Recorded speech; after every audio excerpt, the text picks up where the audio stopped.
Good day to all. வாங்க மேக்ஸை புரிஞ்சு படிப்போம். 9th ஸ்டாண்டர்ட் சாப்டர் 1 செட் லாங்குவேஜில் எக்ஸசைஸ் 1.2ல ஃபஸ்ட்டு கொஸ்டின் என்ன கேட்டிருக்கிறாங்க அப்படின்னு பார்த்தீங்கன்னா, ஃபைண்ட் த கார்டினல் நம்பர். தமிழில் பார்த்தீங்கன்னா ஆதி எண்ணை காண்க அப்படின்னு சொல்லிட்டு சொல்லியிருப்பாங்க. ரொம்ப சிம்பிள். கார்டினல் நம்பர்னா என்ன அப்படின்னு பார்த்தீங்கன்னா, ஒரு செட்டில் எத்தனை எலமெண்ட்ஸ் இருக்குதுன்றத கவுண்ட் பண்ணி சொல்கிறது தான் என்னென்னு பார்த்தீங்கன்னா கார்டினல் நம்பர். அதாவது ஒரு கணத்தில் எத்தனை உறுப்புகள் இருக்குது அப்படின்றத கவுண்ட் பண்ணணும். அந்த எண்ணிக்கையை, அந்த நம்பர் ஆஃப் எலமெண்ட்ஸை நம்ம என்ன டினோட் பண்ணலான்னு பார்த்தீங்கன்னா என்னன்னு சொல்லிட்டு டினோட் பண்ணலாம். ஸோ அப்போது n of m, அதாவது இங்கே என்ன செட்டு பேர் கொடுத்துருக்காங்களோ அதை அப்படியே எடுத்து எழுதிக்கோங்க, is equal to, ஸோ இப்போ இதை கவுண்ட் பண்ணிங்கன்னா 1 2 3 4 5 6 எத்தனை எலமெண்ட்ஸ் இருக்குதுன்னு பார்த்தீங்கன்னா 6 எலமெண்ட்ஸ் இருக்குது. ஸோ அப்போது இதோடைய கார்டினல் நம்பர் ஆதி எண் என்ன அப்படின்னு பார்த்தீங்கன்னா n of m is equal to 6. அவ்வளோதான் இந்த ஃபர்ஸ்ட் சம்மோட சொல்யூஷன்.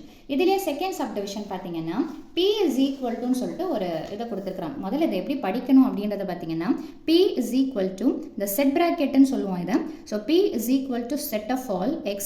இந்த மாதிரி காலன் கொடுத்துருந்தாங்கன்னா அதை எப்படி படிக்கணும்னு பார்த்தீங்கன்னா set of all x such that அப்படின்னு சொல்லிட்டு படிக்கணும்.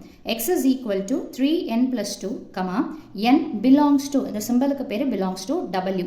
wனா என்னென்னு பார்த்தீங்கன்னா ஹோல் நம்பர். தமிழில் பார்த்தீங்கன்னா முழு எண் அப்படின்னு சொல்லிட்டு சொல்லுவோம். ஸோ அப்போ முழு எண் ஹோல் நம்பர்னா எதுலேருந்து ஸ்டார்ட் ஆகும்னு பார்த்தீங்கன்னா 0லேருந்து அப்படியே கண்டினியூஸாக போய்கிட்டே இருக்கும்.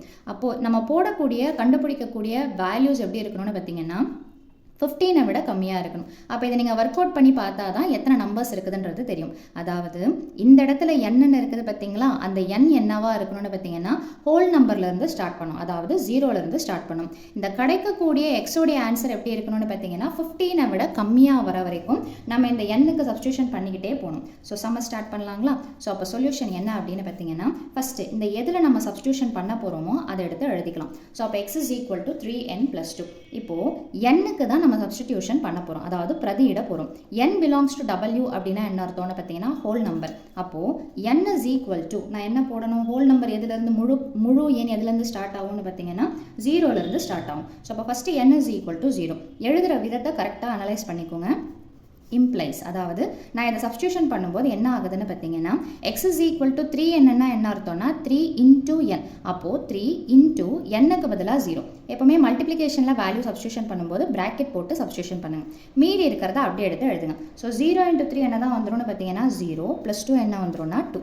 அடுத்தது பார்த்தீங்கன்னா n is equal to 1. இப்போ எனக்கு கிடைச்சது எதோடைய ஆன்சர்னு பார்த்தீங்கன்னா எக்ஸோடைய ஆன்சர் 2. 2ன்றது 15 விட கம்மின்னா நம்ம இந்த வேல்யூவை அதாவது எடுத்துக்கலாம். ஓகேங்களா? அடுத்தது n is equal to 1. அப்படியே இந்த இதில் சப்ஸ்டியூஷன் பண்ணுங்கள். x is equal to 3 into n-க்கு பதிலாக 1 + 2. ஸோ அப்போ 3 into 1 என்ன வந்துடும்னு பார்த்தீங்கன்னா 3 + 2 என்ன வந்துடும்னு பார்த்தீங்கன்னா 5. 5ன்ற நம்பர் 15 விட கம்மியாக ஒரு தடவை நீங்கள் ஆன்சர் போட்ட பிறகு இந்த கண்டிஷனை செக் பண்ணிக்கோங்க. எந்த கண்டிஷன்? x lesser than 15, நம்ம கிடைக்கக்கூடிய ஆன்சர் 15 விட கம்மியாக இருக்குதா அப்படின்றத செக் பண்ணிக்கணும்.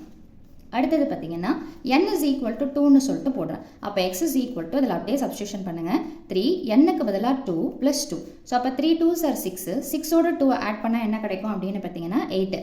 அகெயின் இந்த ஆன்சரும் போடலாம், ஏன்னா இது 15 விட கம்மியாக இருக்குது. அடுத்தது பார்த்தீங்கன்னா n is equal to 3. இதே மாதிரி நீங்கள் ஒன்று ஒன்றா சப்ஸ்டியூஷன் பண்ணிக்கிட்டே வரணும், இந்த கண்டிஷன் சாட்டிஸ்ஃபை ஆகிற வரைக்கும். ஸோ அப்போது x is equal to 3 into n-க்கு பதிலாக 3 + 2. ஸோ அப்போ என்ன வரும்னு பார்த்தீங்கன்னா 3 3s are 9. 9 + 2 என்ன வந்துடும்னு பார்த்தீங்கன்னா 11. ஸோ இதுவும் இந்த கண்டிஷனில் வந்துருச்சு. ஸோ அப்போது n is equal to, அடுத்தது வரிசையாக தான் போடணும், 4. சப்ஸ்டிடியூஷன் பண்ணுறது எல்லாமே, அதாவது பிரதியிடுறது எல்லாமே ரைட் சைடில் இருக்கக்கூடிய n-க்கு தான். கிடைக்கிற ஆன்சர் எல்லாமே லெஃப்டில் இருக்கக்கூடிய x-உடைய வேல்யூ. ஸோ அப்போது x is equal to 3 into n-க்கு பதிலாக 4 + 2. ஸோ அப்போ 3 முதல்ல மல்டிப்ளை பண்ணிட்ட பிறகு தான் ஆட் பண்ணணும். ஸோ அப்போ 3 4s are என்னென்னு பார்த்தீங்கன்னா 12. 12ஓட 2 ஆட் பண்ணிங்கன்னா 14. ஒருவேளை இதுக்கப்புறம் நான் போட்டேன்னா எனக்கு கண்டிப்பாக 14 விட ஜாஸ்தியாக தான் வரும். செக் பண்ணி பார்த்துடலாங்களா? So n is equal to 5ன்னு போடுங்க. அப்போ x is equal to 3 into 5 + 2. So அப்போ 3 5s are 15 + 2 என்ன வந்துடுதுன்னு பார்த்தீங்கன்னா 17, which is greater than 15. 15 விட இது ஜாஸ்தியாக இருக்கிறதுனால இது வரத்துக்கு வாய்ப்பே கிடையாது. அப்போது நம்மளுடைய எக்ஸ் வேல்யூஸ் எதுன்னு பார்த்தீங்கன்னா இந்த டிக் பண்ணியிருக்கக்கூடியது தான் எக்ஸ் வேல்யூஸ். இந்த செட்டுக்கு என்ன பேர் கொஸ்டினில் கொடுத்துருக்குறாங்கன்னு பார்த்தீங்கன்னா பின்னு சொல்லிட்டு கொடுத்துருக்குறாங்க. அப்போது நீங்கள் எப்படி எடுத்து எழுதணும்னா p is equal to, இந்த கிடைச்ச ஆன்சர் டிக் போட்டிருக்கிறோம் இல்லைங்களா, அதை மட்டும் நீங்கள் டிக்கு போடுறதா இருந்தால் பென்சில் எடுத்து போட்டுக்கோங்க.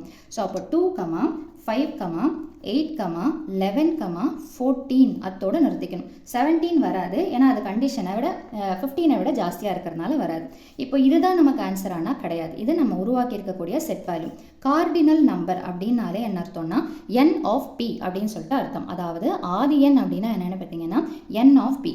என்ன பண்ணணும், எத்தனை எலமெண்ட்ஸ் உள்ளே இருக்குது, 1 2 3 4 5. ஸோ அப்போது இதில் இருக்கக்கூடிய மொத்த எலமெண்ட்ஸ் எத்தனைன்னு பார்த்தீங்கன்னா 5. ஸோ அவ்வளோதான் இந்த சம்மோட சொல்யூஷன். மீண்டும் அடுத்த பதிவில் வேறொரு சம்மோட சந்திக்கிறேன். வீடியோ பயனுள்ளதாக இருந்ததுன்னா கண்டிப்பாக லைக் பண்ணுங்கள், ஷேர் பண்ணுங்கள், மறக்காமல் சப்ஸ்கிரைப் பண்ணுங்கள். தேங்க்யூ.